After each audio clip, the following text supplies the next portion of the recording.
And now a special report, a history lesson, ratification and Congress. The president pushed hard for affordable health care for all. It took years, and finally, after surviving a Supreme Court challenge, it became law. President Barack Obama didn't listen to those who said it would be a nightmare to implement.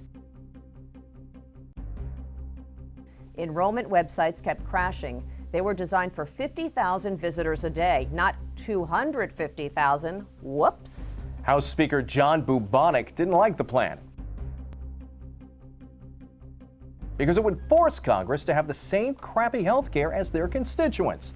So he joined forces with Democrats, Harry Reid and Steny Hoyer, and they plotted.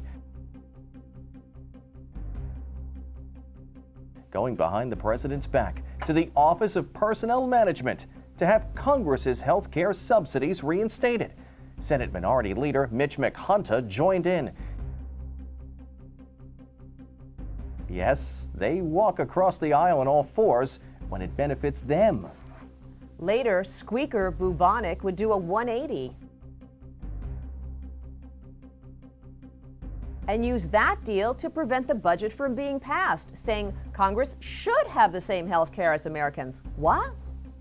Then, Senator Raphael Edward Ted Cruz, a teabagger, joined the fight against health care. He talked for 21 hours about how terrible Obamacare would be. He even read a book to prove what a Harvard education did for him. Unfortunately, he must have skipped history class at Harvard because he compared his 21-hour rant to the Bataan Death March in World War II, in which over 7,000 U.S. and Filipino soldiers were killed under horrific conditions. Cruz was forced to apologize to veterans. Well, Cruz was one of the first members of Congress to say he would take his paycheck if the government shut down, as the 27th Amendment allows. Then, after a massive backlash from voters, he said he donated to charity.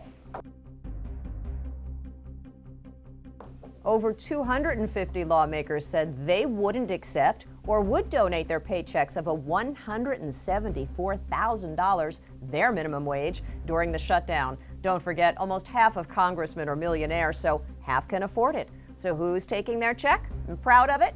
Chair of the Democratic National Committee, Representative Debbie Wiskerman Schultz of Florida.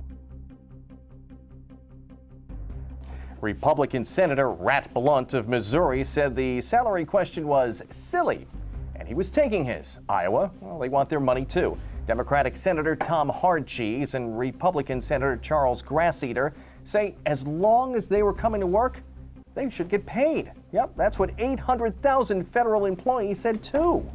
Here's one more. Democrat Laos Minority Leader Mousy Pelosi didn't answer the question. And since she's not at any of those lists of those refusing the paycheck, she probably cashed hers.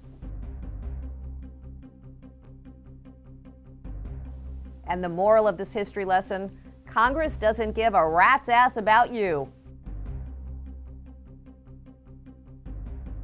Even after a $24 billion shutdown.